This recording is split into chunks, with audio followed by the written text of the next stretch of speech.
Hello hello. हाँ चलिए। तो जब निकले नि घर से बहरिया अरमान तो सब चाहे लरावल नजरिया तो सब छुअल चाहे हमरो गोरे गाल रे अरे गोरे गाल रे अरे गोरी तोरी चुनरी बा करिया करिया रे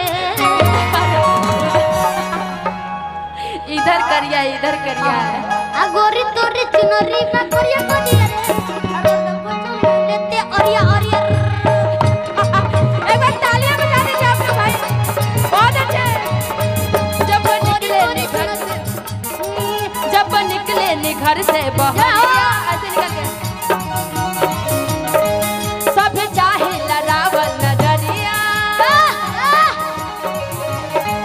जब निकले नि घर से बहरिया सब चाहे लरावल नजरिया सब छुअल चाहे हमरा गोरे गाल रे अरे गोरी गोरी चुनरी बा अरे बचन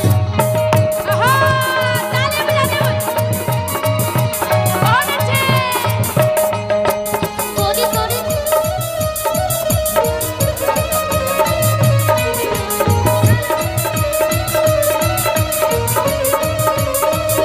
नागिन वाला बस तो डलिया काली नागिन वो भी डांस करते हैं बहुत अच्छे।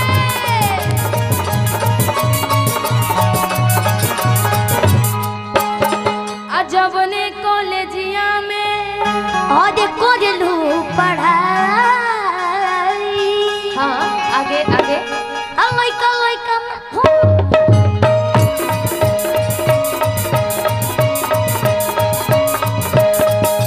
अरे जवाने कॉलेजिया में अरे तू कोरलू पढ़ाई आप लोग को सपोर्ट देना प्लीज, आप लोग ताली बजाइए। अब बुढ़ो चिल्लाला कि मोर माल रे अरे मोर माल रे अरे कौन हरे अगले है अरे गोरी तोरी चुनरी बा